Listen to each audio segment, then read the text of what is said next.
After Judah was in a stable condition, the doctors reminded us a third time that he'd never be able to breathe on his own again, and so they wanted to put a tracheotomy in his throat. I was not a medical parent at the time, and I didn't know exactly what that was, but as soon as they told me they need to cut my baby's throat to do it, I absolutely refused. They they warned me that once they took the tube out, there was an 80% chance that Judah would have a heart attack and code from not being able to breathe. But I wanted to take my chances on the 20% chance we had that maybe he just may breathe. Although firm, we found the doctors in the PICU to be much nicer than the previous hospital. They did all they could to support us, and even though Judah had a very grim prognosis, the staff reminded us that children defy odds every day, and they love it when children can prove them wrong. And so even though they strongly recommended we go right for the trach after taking the tube out, they let us know that they were there to support us, and if we wanted to try to see if Judah could breathe on his own, then they were willing to make it happen. That's my baby. You gonna open up when they take that breathing tube out tomorrow. You gonna breathe. You gonna breathe. I know you are. Yes, you are. Yes, you are. You gonna breathe and you gonna swallow. You gonna swallow your secretions. The next day, they had Judah's hospital room staffed full of doctors and nurses ready and prepared for the absolute worst once they took the breathing tube out. And myself, my husband, our family, and people all over the world via social media, we all just waited with bated breath, silently praying for the best. And they took the tube out of his throat, and Judah took one big breath, and he breathed. He didn't code. He didn't have a heart attack. He breathed unassisted and completely on his own. I knew then that God had a plan. I had no idea what that plan was, but I was willing to run on and see what the end was going to be. And God is good. From Genesis to Revelation, He will never fail.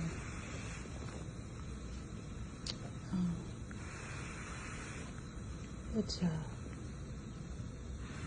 Judah, repeat after me. My name is Judah. My name is Judah. Baby, I am a king. Yeah, I'm the king and the best ever. I am smart. I'm smart. I am brave. I'm brave. I can do what I was meant to do. I can do and what I was told to do. Good job. A few days later, I walked into the hospital and I met an occupational therapist who left me a really sweet note on Judah's bedside. She took a liking to him. She prayed for my baby, and she hoped with all of us.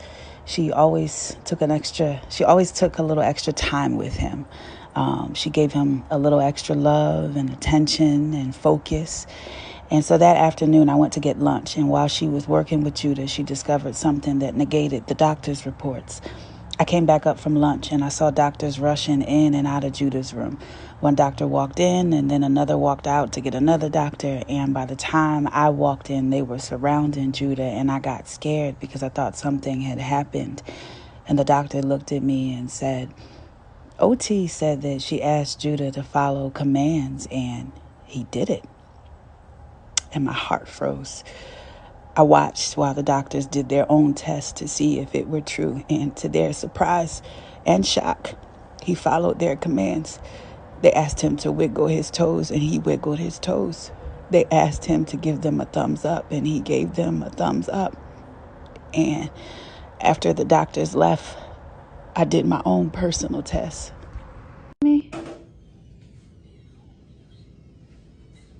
I see those toesies. I see. Can you wiggle them again? Oh, good job. Oh, I see this one. Let me see one more time. Can you wiggle your toes?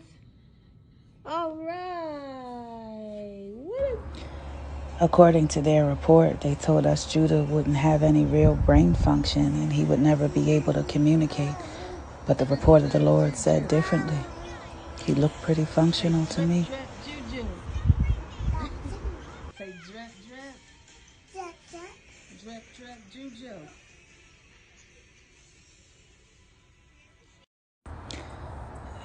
We were discharged from the hospital 8 days later and sent to their inpatient rehab.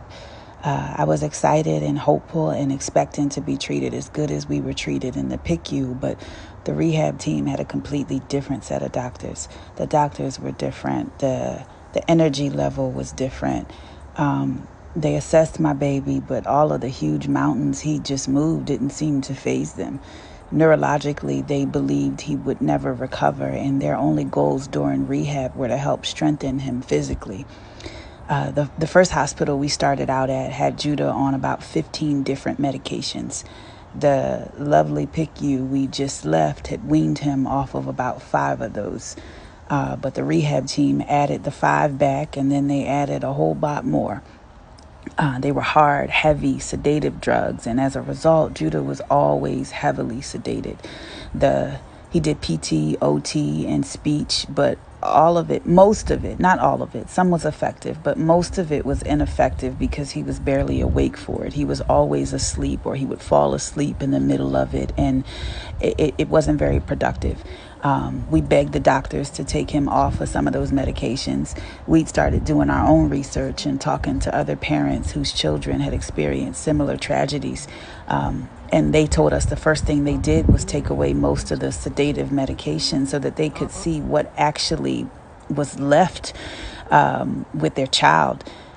We asked the rehab doctors, and they refused, and they gave us 1,000,001 reasons why he should stay on those medications.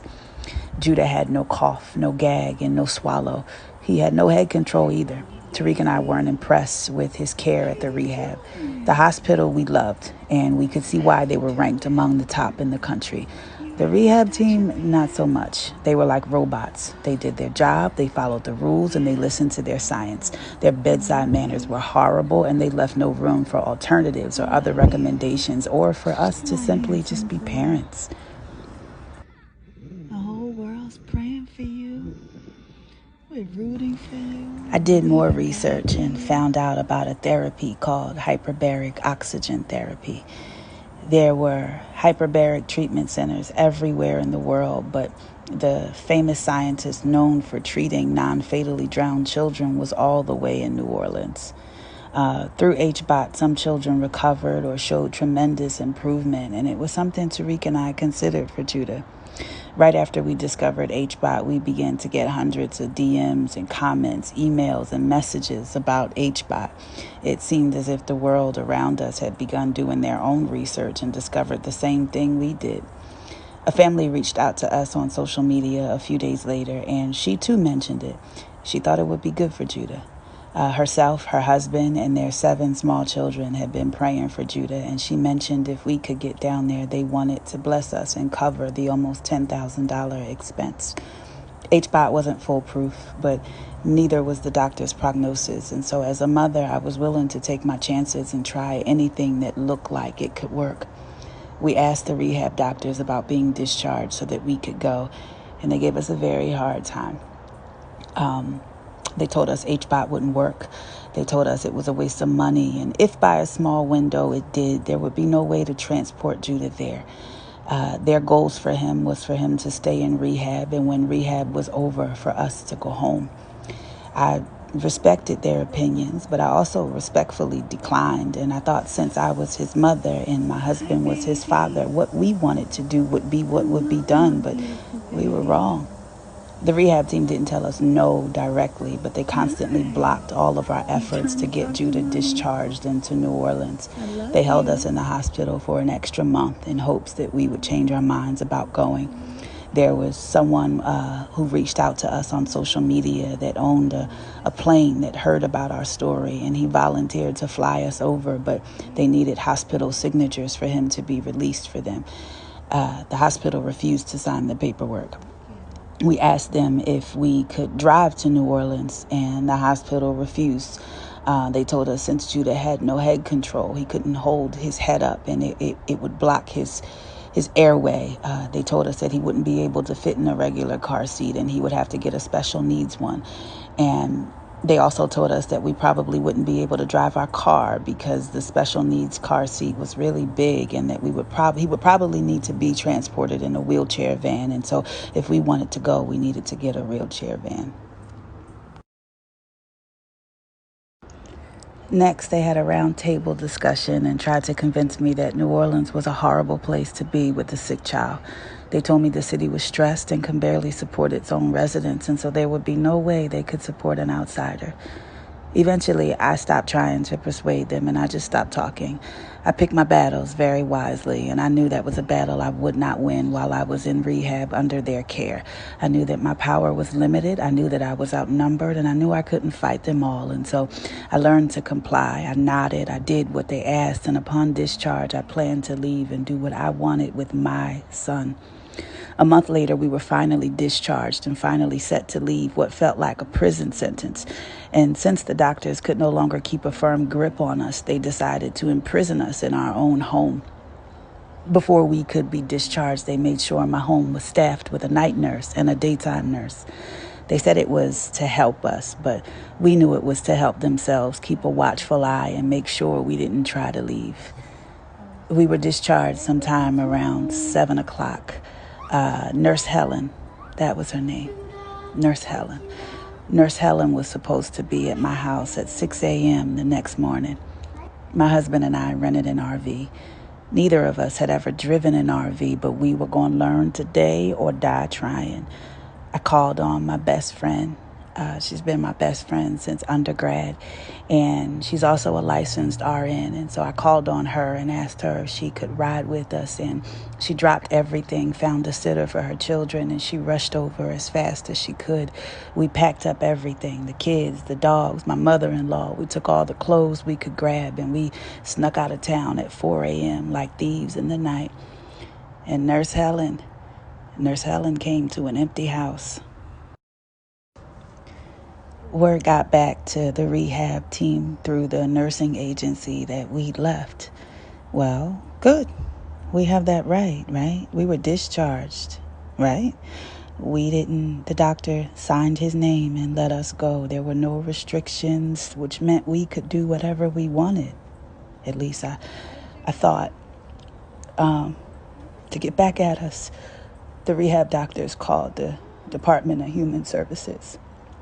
They told CPS that we were transporting Judah unsafely because he was in a car seat that did not support his head, but we were in an RV that fully powered all of his equipment. We had every children's hospital from PA to New Orleans mapped out, and we had a licensed RN with us, and my son was fully secured and safe in a 5-point harness car seat.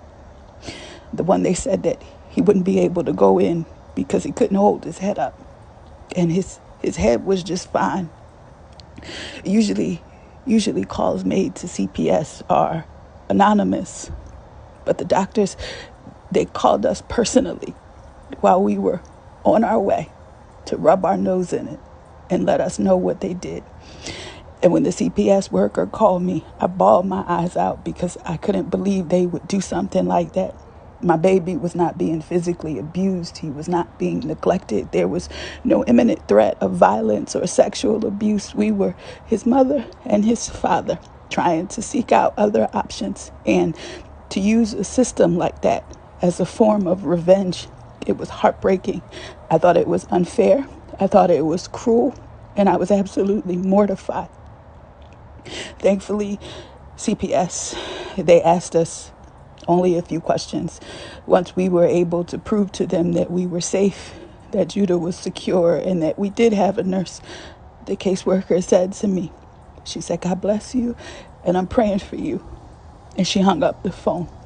And they sent us a letter a few days later, and they closed whatever case was opened by the hospital.